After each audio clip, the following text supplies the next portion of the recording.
काफी खून बहा है सिर से। लगता है किसी भारी चीज से मारा गया है। सर बाथरूम में ये लोहे का रॉड मिला है सर, इस पे ताजे खून के धब्बे हैं। हो सकता है इन दोनों को मारने के लिए इस रॉड का इस्तेमाल किया गया है। उंगलियों के निशान मिल सकते हैं इस पे। संभाल कर रख दो।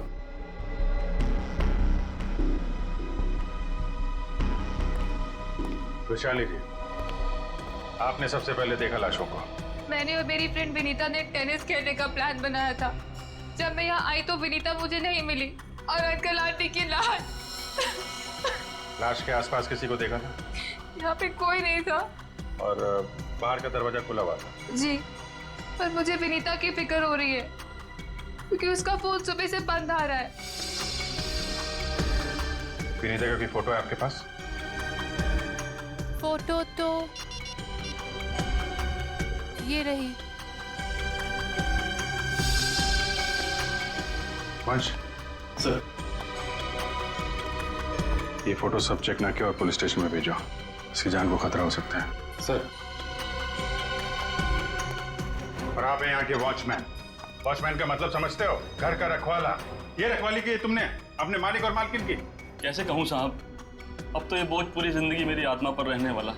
तुम्हारे रहते हुए खूनी अंदर आया तो आया कैसे? ये बात तो मेरे लिए भी पहेली बनी हुई है। ऐसी पहेली सुलझाना सीआईडी को अच्छी तरीके से आता है। प्लीज साहब, मेरे बाबूजी से इस तरह बात मत कीजिए। ये दिल के मरीज है और अगर इन्हें कुछ हो गया तो मेरा क्या होगा? चुप कर, माफ करना साहब, मेरा बेटा है, मुझसे बहुत प्यार करता है। चल जा, बाहर जाके बैठ। कल रात विनीता घर पे थी? हाँ साहब, वो घर पे ही थी, मगर रात को देर से आई थी। 2 बजे घर पे आई थी वो। और वैशाली जी, आप कितने बजे आए? सुबह 8 बजे। मतलब विनीता यहाँ से रात 2 बजे से सुबह 8 बजे के बीच में गई है? नहीं गई साहब। नहीं गई है तो घर पे कहाँ है? तुम ड्यूटी पे कितने बजे सो रहे थे ये बताओ। नहीं साहब, हम बिल्कुल नहीं सोए। सोने की बात तो दूर, हमने सेकंड की झपकी भी नहीं ली। तो क्या वो खूनी आसमान से उड़ के इस घर में आया? हाँ? वैशाली, एक बात बताओ, विनीता के परिवार वालों की किसी से कोई दुश्मनी थी? मुझे इस बारे में कुछ नहीं पता। अच्छा, विनीता के बारे में आप हमें और क्या बता सकती हैं? विनीता मुझसे अपने सारे सुख दुख बांटती थी, बस उसे अपने अनाथ होने की हीन भावना महसूस होती रहती थी। एक मिनट, आपने कहा कि विनीता अनाथ है? अंकल आंटी ने उसे गोद ले रखा था। अच्छा, विनीता का सुरेश जी और उनकी पत्नी के साथ कैसा संबंध था? बहुत अच्छा था, जैसे कि उसके सगे माँ बाप हो। पर विनीता से वो एक ही बात से नाराज होते थे। कौन सी बात? रोहन। ये रोहन कौन है? वो सुरेश अंकल के दोस्त धनराज जी का बेटा था। उससे विनीता बहुत प्यार करती थी, पर इन्हें ये रिश्ता जरा भी मंजूर नहीं था। रोहन ठीक आदमी नहीं था क्या? एक नंबर का शराबी। उसकी शराब पीने की लत की वजह से उसके माँ बाप ने उसे जायदाद से बेदखल कर दिया था। शराब पीने के बाद उसे कुछ भी होश नहीं रहता। एक बार तो उसने मेरे सामने इतना बड़ा ड्रामा क्रिएट किया था। विनीता, दरवाजा खोलो, खोलो दरवाजा। मैंने कहा दरवाजा खोलो वरना मैं दरवाजा तोड़ दूंगा। रोहन, मैं तुमसे अभी कोई बात नहीं कर सकती, प्लीज चले जाओ यहाँ से। मुझे अभी बात करनी है, मुझे इसी वक्त बात करनी है। खोलो दरवाजा, खोलो। साहब, बेटिया ने मना किया ना, वो आपसे नहीं मिलना चाहती है। आप जाइए यहाँ से। विनीता, ये क्या कर रही हो? दरवाजा मत खोलो। मुझसे इस तरह से बात करने वाला हाँ विनीता, तो तुम्हारे पापा एकदम सही कह रहे हैं। अभी वो होश में नहीं है, दरवाजा मत खोलना। और अच्छे से समझा दे कि दोबारा मुझसे पंगा ना ले। हट विनीता। ये क्या ड्रामा लगा रखा है रोहन? चलो, अभी चलो यहाँ से। अरे, और माफी मांगो इनसे। सॉरी सॉरी वॉचमैन अंकल, मुझसे गलती हो गई। ये मेरी बदतमीजी की कीमत। दारू पी के तुम कुछ भी करते हो ना, कुछ भी बकते हो। चलो यहाँ से, चलो रोहन। हो सकता है इस रोहन ने शराब के नशे में आके सुरेश जी और उनकी पत्नी का खून कर दिया और फिर विनीता को अपने साथ लेकर चला गया। इस रोहन का नंबर है आपके पास? हाँ, नंबर तो है मेरे पास। 1982345561।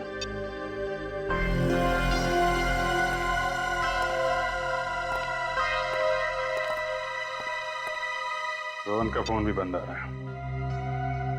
सर, एक बात समझ में नहीं आ रही है। अगर वो खूनी मेन गेट से अंदर नहीं आया तो फिर कहाँ से आया? घर को चेक करते हैं।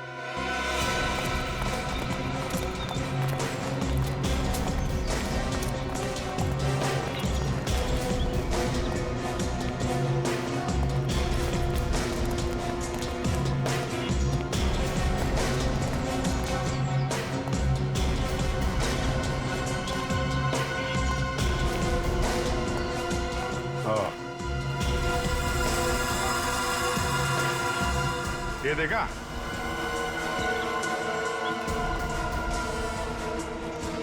लगता है खूनी यहां से अंदर आया और फिर यहीं से बाहर भाग गया। सर, खूनी यहाँ से आ जा सकता है, लेकिन खूनी विनीता को यहाँ से कैसे लेके जा सकता है? हाँ सर, अगर विनीता के साथ उसने जोर जबरदस्ती की होगी तो विनीता चीखती चिल्लाती शोर मचाती। हो सकता है विनीता को बेहोश कर दिया। इसके पहले उसे कुछ हो, हमें उसे ढूंढना होगा और इस रोहन से भी मिलना पड़ेगा।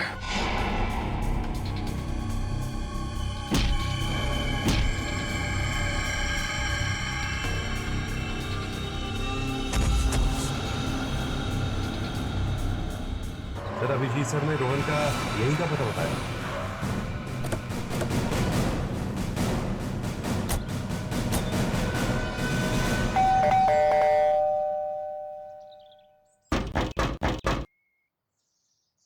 सर, ये रोहन वाकई में अंदर नहीं है या फिर जानबूझ के दरवाजा नहीं खोल रहा है? अभी पता चल जाएगा।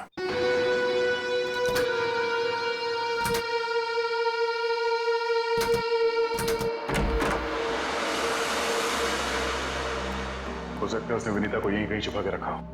घर में सामान भी ज्यादा नहीं है, पूरा घर खाली दिखाई दे रहा है। हाँ, वैसे भी कंगाल है वो। माँ बाप ने तो बेदखल कर दिया था उसे। सचिन,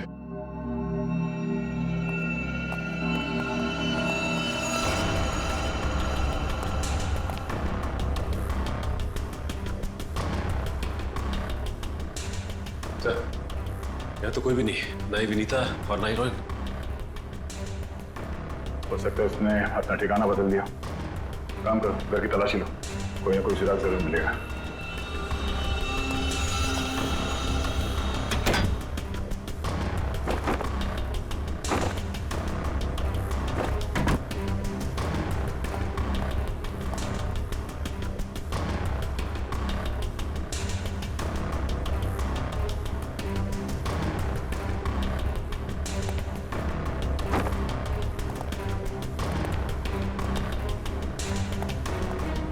चारों तरफ किताबें ही किताबें पढ़ी।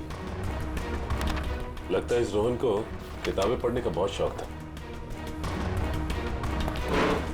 नजरिया बदलिए, बहुत अच्छी किताब है ये।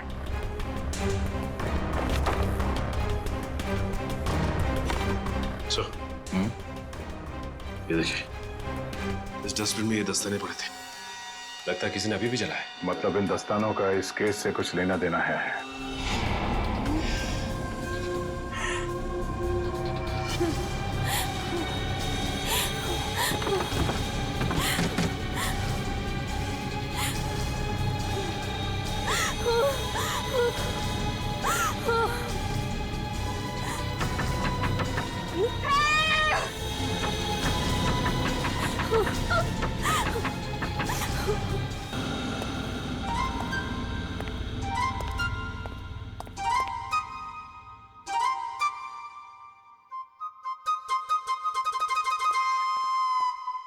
Ready sir.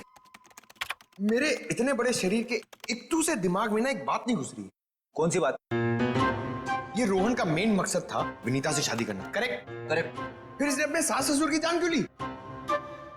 अरे वृषाली ने बताया था ना कि उसे शराब पीने की बहुत जबरदस्त लत थी, और शराब के नशे में लोग अक्सर कुछ भी कर जाते, उन्हें कुछ याद नहीं रहता। हाँ क्या?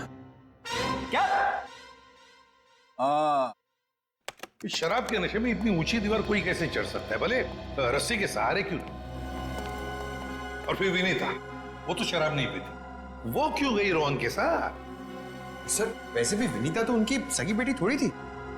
जो कुछ भी हो, जो कुछ भी हो, लेकिन वो अपने माता पिता से बहुत प्यार करती थी। नहीं नहीं नहीं, कुछ और ही चक्कर है। लगता है इन दोनों को मारने का ही प्लान था। सर, हाँ, लगता है ये काम किसी लुटेरे का होगा। फ्रेडी लुटेरा नहीं हो सकता। कोई लूटने के लिए आता तो घर का सारा सामान वैसे के वैसे कैसे रहता? नहीं नहीं, ये मुजरिम जो भी है ना, उसका एक ही मकसद था, इन दोनों को खत्म करने का। सर, हाँ, एक बहुत ही हैरान कर देने वाली बात पता चली है। क्या? सर, विनीता ने 1 हफ्ते पहले फायर ब्रिगेड में फोन किया था और ये रही उस फोन कॉल की audio clip. Hello fire brigade, मेरे घर में आग लगी है, प्लीज जल्दी किसी को भेज दीजिए। मेरा एड्रेस है 603 हर्ष विहार शांति नगर। लेकिन सर, जब फायर ब्रिगेड वाले उनके घर पहुंचे तो विनीता की मम्मी माला जी ने उन्हें ये कहकर वापस भेज दिया कि वहां कोई आग वाग नहीं लगी है। हाँ, उसके घर में तो कोई आग लगने का निशान भी नहीं मिला। अरे झूठ क्यों कहा उसने? यही बात तो समझ में नहीं आ रही। फायर ब्रिगेड वाले ने खुद देखा था स्टोर रूम से धुआं निकलते हुए। उसने अंदर जाना भी चाहा, लेकिन माला जी ने उसे रोक दिया। माला जी ने फायर ब्रिगेड वाले को अंदर जाने से रोक दिया? क्यों? कुछ और ही चक्कर है।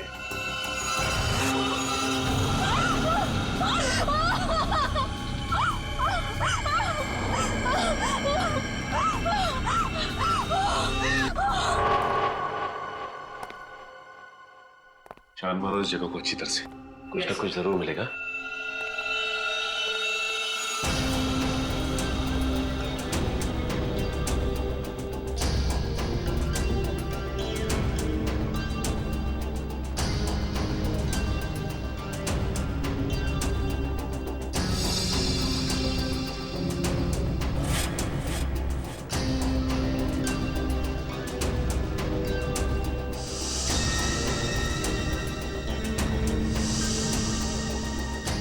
ये क्या हुआ सर?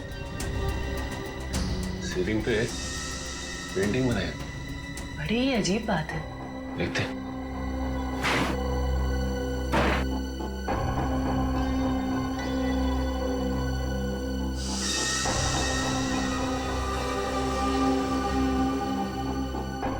ये क्या? ये तो लगता है धुएं से बना हुआ निशान है, जलने की वजह से। मतलब सर, फायर ब्रिगेड वाला सही कह रहा था, यहाँ पे आग तो जरूर लगी है। सर, इस पेंटिंग से जली हुई सीलिंग को अच्छी तरह छुपाने की कोशिश की है। लेकिन सवाल ये उठता है कि सुरेश की पत्नी ने झूठ क्यों बोला फायर ब्रिगेड से? आखिर यहाँ पे ऐसी कौन सी आग लगी थी? सीलिंग का सिर्फ यही वाला हिस्सा जला।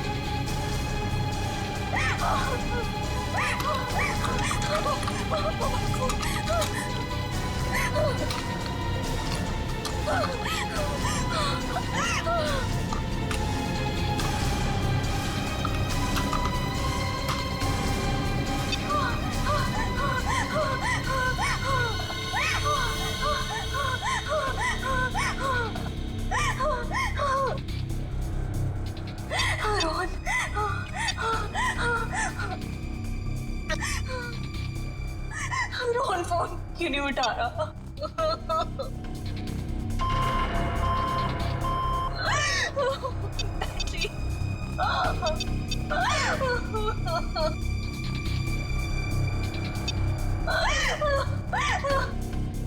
वैशाली पे फोन नहीं उठा रही।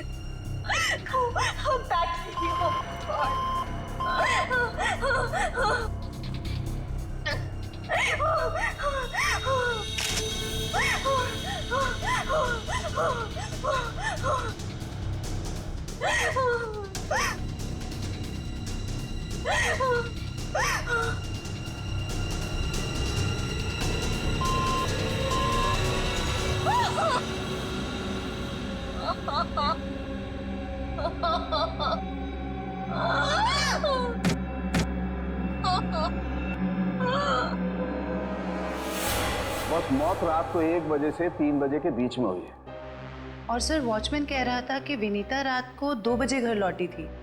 सर अगर खून उससे पहले हुए होते तो वो चीखती चिल्लाती या बाहर जाती।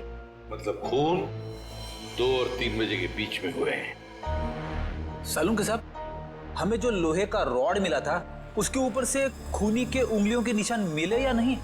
नहीं, बस कोई उंगलियों के निशान नहीं मिले। नहीं मिले? रोहन के घर में से हमें आधे जले हुए ग्लव्स मिले थे। कहीं रोहन ने वो ग्लव्स तो नहीं पहने थे ये खून करते वक्त? हो सकता है। तारिका वही चेक कर रही है। सर,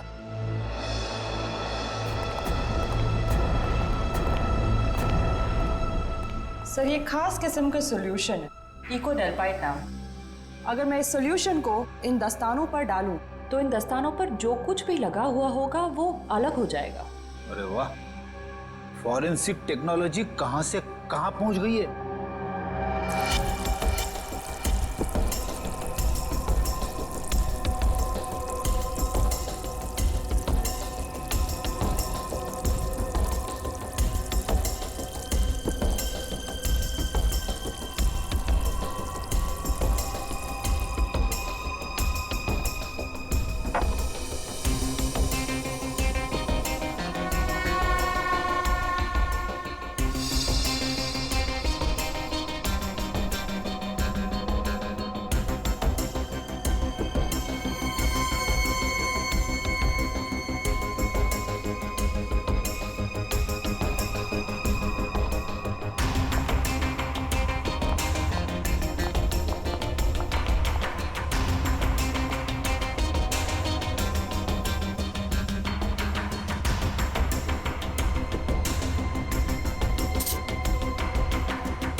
अरे इन पे तो खून लगा है,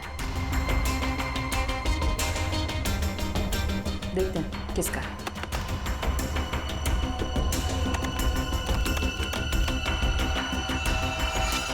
पॉजिटिव सर, ये खून मिस्टर एंड मिसेस सुरेश का ही है। मतलब सर ये खून रोहन ने ही किया है? एक मिनट बोलो।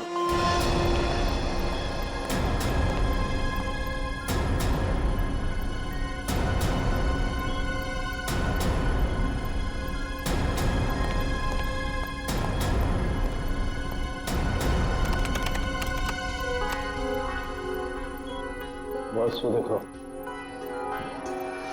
दस्तानों पर ये जो दिखाई दे रहे हैं ये रस्सी के रेशे। सर कहीं ये वही रस्सी तो नहीं जो हमें विनीता के घर के बाहर मिली थी? ये डॉक्टर साहब का कंप्यूटर कैसा है? टी करते रहता है। बस दस्तानों पर रस्सी के रेशे के अलावा कुछ और भी है। क्या? थोड़ा वक्त दो, पता लगाता।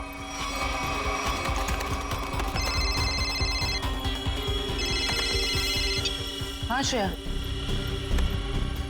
ठीक है। क्या? सर विनीता का फोन थोड़ी देर के लिए ऑन हुआ था, उसके घर के बिल्कुल करीब। और सर उसने सोशल नेटवर्किंग साइट पे अपनी दोस्त को एक SOS मैसेज भी भेजा है। श्रेया मुझे लिंक अभी भेज रही है सर, ये देखिए सर। मैं घुटन से मर रही हूं, प्लीज मुझे बचाओ। Vinita, my God.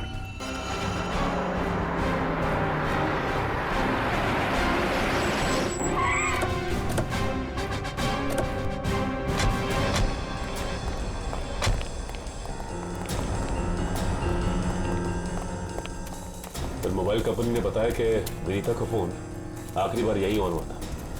इस घने जंगल में नेटवर्क मिला, यही बड़ी बात है। जरा देखो आसपास।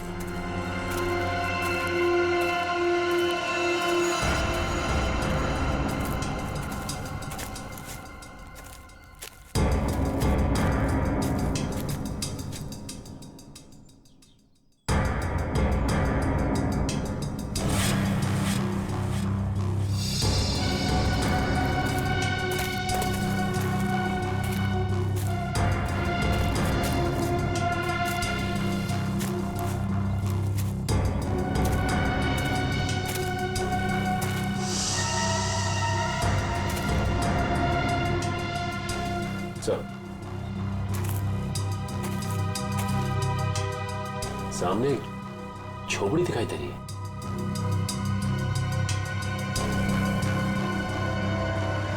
दिव्या, वंश,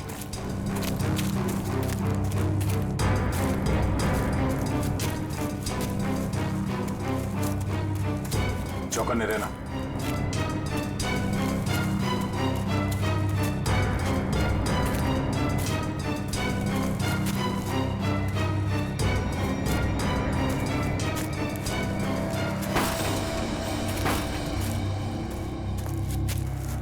बेटा, बेटा, तो तलाशी लो।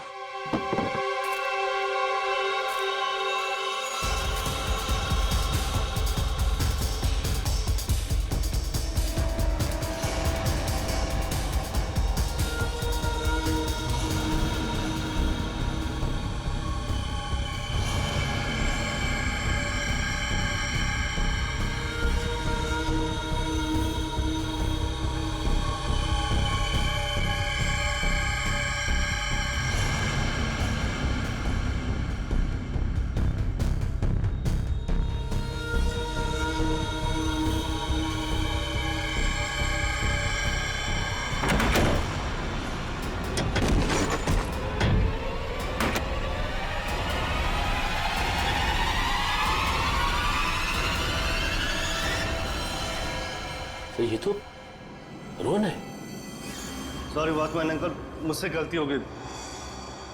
हम लोग सोच रहे थे कि सब रोहन का किया था, पर किसी ने इसे ऊपर पहुंचा दिया।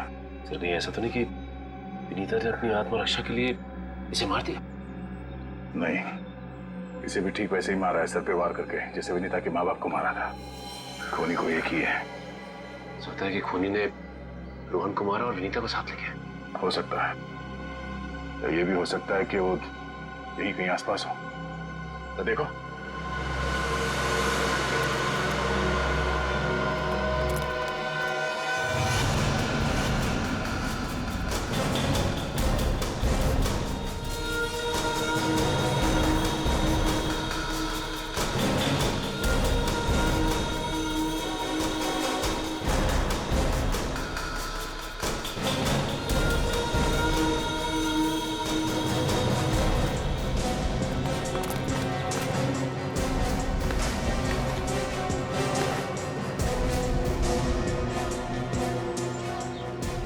सर आसपास तो कुछ नहीं मिला। से कुछ नहीं मिला। सर ये देखिए, फावड़ा और कुदाल।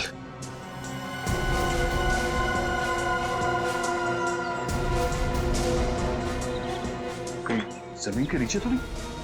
यहाँ पे खुदाई का सामान पड़ा हुआ है, जरा फावड़ा दिखा ना।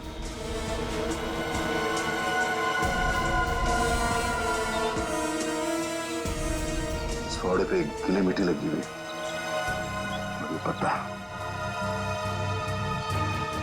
तो विनीता को यहाँ जमीन के नीचे रखा गया है, जंगल के किसी ऐसे हिस्से में जहाँ पे ये पत्ते मिलते हो। ढूंढो, तो देखो आसपास।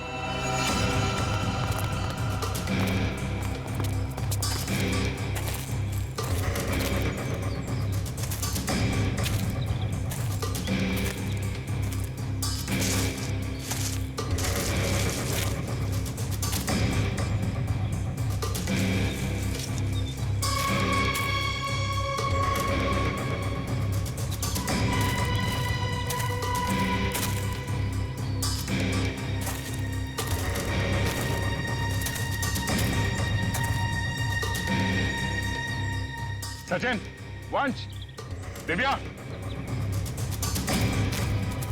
ये देखो, लगता है हाल फिलहाल में यहाँ खुदाई हुई है। वंश, खुदाई का औजार लिया जल्दी। सर।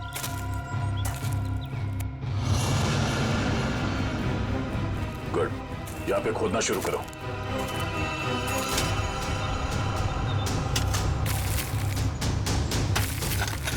एक मिनट हट जाओ।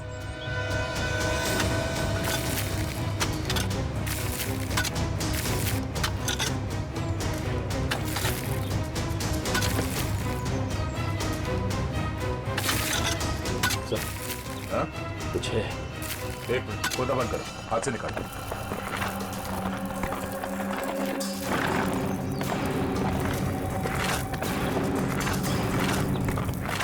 कहीं इसके अंदर तो नहीं?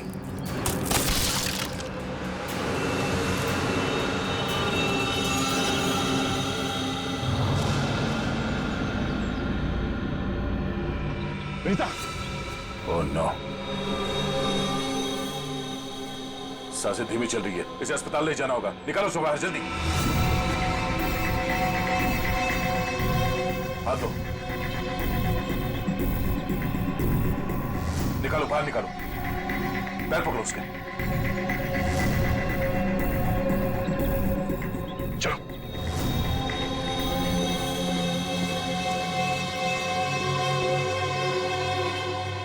इतना समय बीत गया है, पता नहीं किस हाल में होगी विनीता। हम तो वक्त रहते उसे यहाँ ले आए। उम्मीद तो यही है कि वो ठीक हो जाएगी। ठीक भी हो जाएगी तो भी रोहन की मौत और उसके माँ बाप की मौत का सदमा पता नहीं बर्दाश्त कर पाएगी कि नहीं। मैं हमेशा कहता हूँ कि सीआईडी में सबसे मुश्किल काम यही है, किसी को किसी अपने की मौत की खबर देना। हाँ डॉक्टर साहब, कैसी है विनीता? अब खतरे से बाहर है, उन्हें होश आ गया। गुड।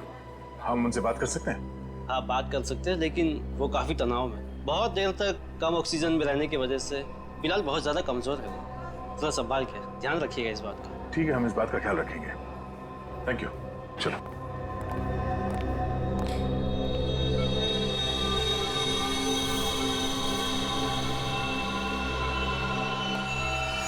अरे नहीं नहीं नहीं, लेटे रहो, आराम करो।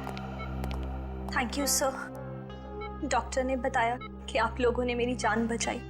अरे हम तो बस एक जरिया थे, जान बचाने वाला तो वो है। ये ऊपर वाले की भी मुझे समझ नहीं आती। जब उसने मेरी जान बचाई तो मेरे मम्मी पापा की जान भी बचा लेते। तो तुम्हें अपने माता पिता के मर्डर के बारे में पता है? हाँ जी सर।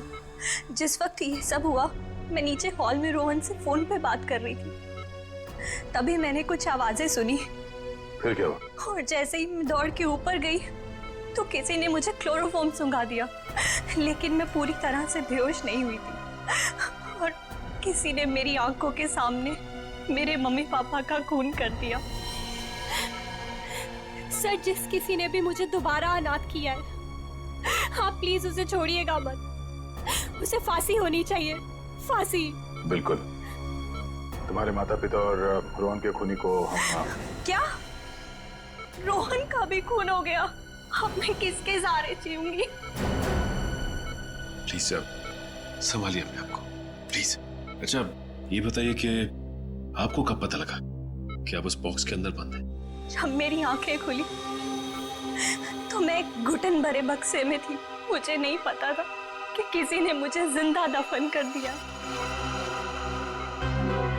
अच्छा विनीता, उनमें से किसी का चेहरा देखा था तुमने? नहीं सर। ठीक है। आरोप साहब, दया, वो जो रस्सी है, उस रस्सी पर मुझे भेड़ का बाल मिला है। उस रस्सी पे भेड़ का बाल मिला? हाँ दया, भेड़ का बाल। और भेड़ भी ऐसी वैसी नहीं, हिमालय पर रहने वाली भेड़। ओह, मतलब वो रस्सी किसी ऐसे आदमी का है जो हिमालय पर्वत के आसपास जाके आया है या फिर वहीं का रहने वाला है? बिल्कुल बिल्कुल। ठीक है डॉक्टर साहब, मैं आपसे बाद में बात करता हूँ। ओके। अच्छा हाँ दया, विनीता कैसी है? ठीक है, होश आ गया उसे। Good good. चलो ठीक है फिर, बाय। Okay sir. विनीता, ये बताओ कि तुम्हारे आसपास में कोई ऐसा आदमी है जो हाल ही में हिमालय जाके आया था क्या, या फिर वहीं का रहने वाला हो जो यहाँ पे आया हो? सिर्फ हिमालय पे नहीं, नेपाल भी गए थे मम्मी पापा। अच्छा, कब की बात है? 1 महीने पहले की। वो खुद से वहां गए थे या ये ट्रैवल एजेंट के जरिए टूर पैकेज में? टूर बुक करवाया था सर। इससे उनके पैसे भी बच जाते थे और उनके नए दोस्त भी बन जाते थे। लेकिन उन्हें नहीं पता था कि ये टूर उनकी जिंदगी का आखिरी टूर होगा। संभालो अपने आप को। विनीता, हमें उस ट्रैवल एजेंट का नंबर चाहिए। सर, विनीता के माता पिता के साथ जितने भी लोग नेपाल गए थे उन सभी से पूछताछ कर लिए। तो क्या पता चला? सर, नेपाल में एक अनाथ आश्रम है। सुरेश जी और माला जी जब भी नेपाल जाते थे वो इस अनाथ आश्रम में जरूर जाते थे। बानवीर संस्था, विनीता को भी तो यहीं से गोद लिया था माला और सुरेश ने। जी सर। हाँ, देखते हैं जरा इनसे बात करके। हेलो, देखिए मैं एसीपी प्रद्युमन बोल रहा हूँ सीआईडी से। जी हाँ, मुंबई। अच्छा देखिए, मुझे माला और सुरेश के बारे में कुछ इंफॉर्मेशन चाहिए। हाँ हाँ, वो 1 महीने पहले आपके यहाँ आए थे ना? अच्छा अच्छा, तो प्लीज एक काम करेंगे आप, वो फोटोग्राफ्स हमारे सीआईडी के वेबसाइट पर मुझे भेज देंगे आप? Okay, thank you. क्या हुआ सर? किसकी तस्वीरें मंगवाई आपने? विनीता को गोद लेने से पहले सुरेश और माला ने इसी अनाथ आश्रम से 1 साल पहले एक लड़के को गोद लिया था, गोविंद नाम में। गोविंद, लगता है फोटोग्राफ्स आ गए।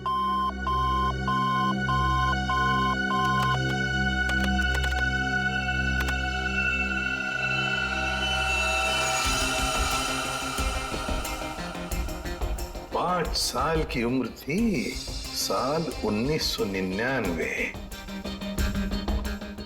मतलब सर, वो आज तकरीबन 20 साल का होगा। अभी पता चल जाएगा गोविंद अगर आज है कैसे दिखता होगा।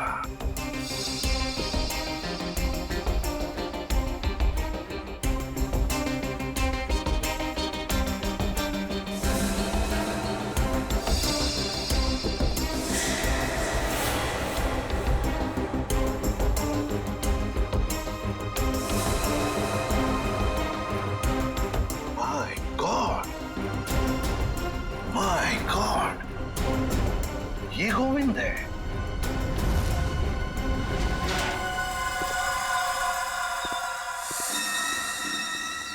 अब देखते हैं कहां भागेगा।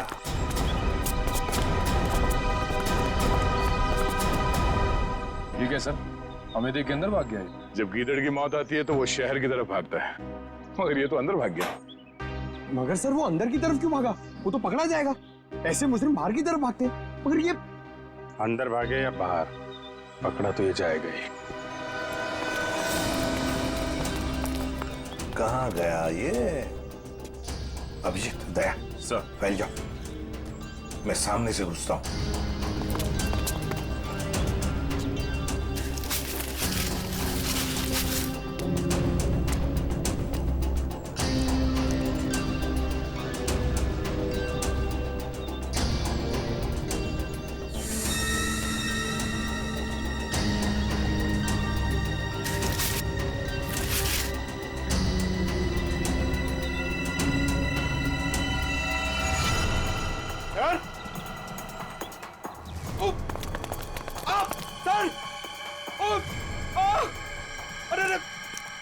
क्या हुआ? सर खुजली हो रही है सर। अरे खुजली कहां से होने लगी तुम्हें? सर बहुत तेज खुजली हो रही है सर। ये झाड़ की वजह से। अभिजीत, क्या हुआ? सर सर ये प्लांट ये बहुत गड़बड़ है, इसकी वजह से इसको खुजली हो रही है। एक मिनट, अरे जल्दी से हॉस्पिटल ले जाओ। कुछ नहीं होगा, आ जाओ आराम से, संभाल के। तो जानबूझकर हमें यहाँ अंदर बुलवा लिया है। जाल रचा है उसने खुजली वाले पौधों का।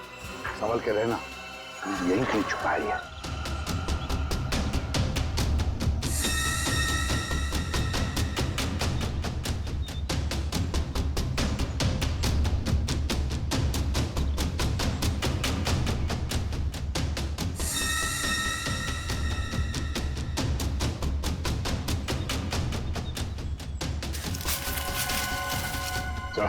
हाँ?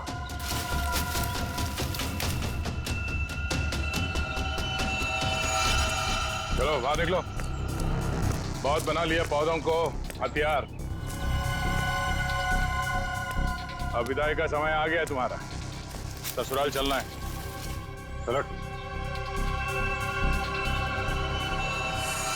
प्लीज साहब, मेरे बाबूजी से इस तरह बात मत कीजिए। बहुत गड्ढे खोद लिए दूसरों के लिए, गिर गए ना उसी में। सर पानी मंगाइए सर, वरना मैं खुजली से मर जाऊंगा। पानी क्यों? खुजली का इलाज हम अपने साथ लेके चलते हैं। किसी औलाद के लिए अपने माँ बाप का खून करना इतना आसान नहीं होता सर, फिर चाहे वो माँ बाप सौतेले ही क्यों ना हो। गोद लिया था ना उन्होंने तुम्हें, फिर वॉचमैन को क्यों सौंप दिया? यही सच तो मैं भी जानना चाहता था सर कि मुझे गोद लेने के 1 साल बाद मेरे माँ बाप को ऐसा क्या सूझा कि उन्हें लगा उन्हें एक लड़की को गोद लेना चाहिए, और मुझे फिर ऐसे ही सड़क पर छोड़ दिया और विनीता को गोद ले लिया। क्या तुम्हें सड़क पे छोड़ दिया? हाँ सर, ऐसा बर्ताव तो कोई अपने जानवर के साथ भी नहीं करता जैसा उन लोगों ने मेरे साथ किया। वो तो भला हो मेरे बाबूजी का, जो उन्होंने मुझे रोता हुआ बस स्टॉप पर देखा और अपने साथ अपने घर ले गए, और तब मेरी अच्छी परवरिश की उन्होंने। सुरेश और माला ने पहचाना नहीं तुम्हें? नहीं सर, मैंने हाल फिलहाल में उनके घर जाना शुरू किया था। मेरे बाबूजी की उम्र हो गई थी तो मुझे लगा मुझे नौकरी करनी चाहिए। क्या तुम्हारे बाबूजी जानते नहीं थे कि तुम उनके मालिक के बेटे हो? नहीं सर, जब मैं उन्हें मिला था तब वो वहां काम नहीं करते थे, और सर मैं इसे कोई इत्तेफाक नहीं कहूंगा, तो भगवान ने मेरे साथ इंसाफ की। तुम्हें किसने अधिकार दिया सजा देने का? सजा देने का हक सिर्फ अदालत को है। क्या तुम शुरू में ही पहचान गए थे उन दोनों को? ये बात तुम्हें मालूम कैसे पड़ी कि उन्होंने तुम्हारे साथ ऐसा किया था? नहीं पहचाना था सर। एक दिन मैं बगीचे में काम कर रहा था तो माला मेम साहब ने मुझे घर के अंदर बुलाया था किसी काम से। विनोद! जी मेम साहब। जरा ऊपर आना, तो काम है। अभी आया। जी मेम साहब। विनोद, देखो ये पुरानी अलमारी है, इसे ठीक से स्टोर रूम में रख देना। हाँ जी मेम साहब। हाँ।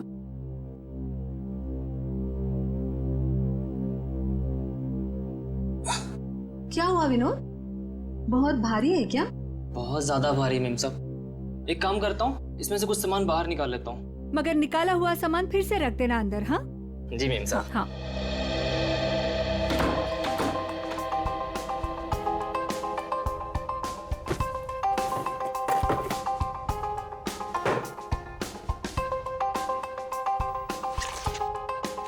कितनी प्यारी प्यारी ड्राइंग्स हैं।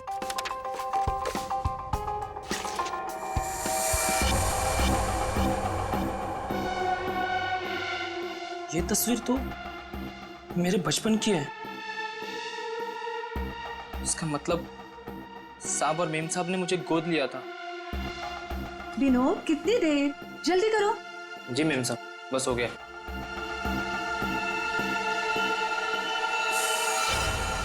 और फिर तुम नेपाल गए सच्चाई का पता लगाने? हाँ सर, और जब मुझे सच का पता चल गया तो मैंने पूरे परिवार के नाक में दम करना शुरू कर दिया।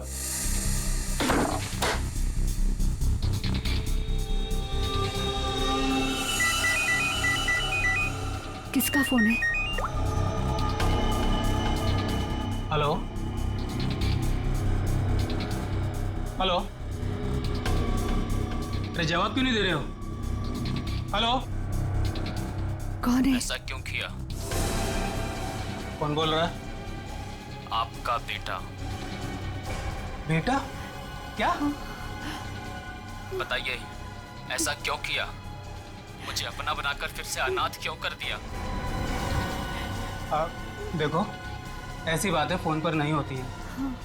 आमने सामने मिलो, फिर बैठ के बात करते हैं। बताइए कहाँ मिलना है? मेरे घर। ठीक है, पहुंच गया।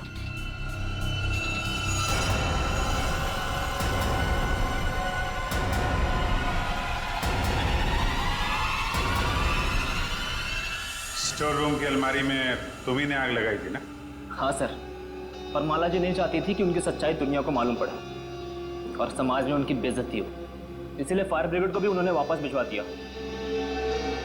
और रोहन? रोहन को क्यों मारा? मैं रोहन को नहीं मारना चाहता था सर, उससे मेरा कोई लेना देना था ही नहीं। मैं तो उसके घर गया हुआ था वो दस्ताने रखने के लिए, ताकि आप लोगों को दस्ताने उसके घर से मिले और आप लोग उस पर शक करें। उसने मुझे देख लिया सर, मजबूरन मुझे उसे मारना पड़ा।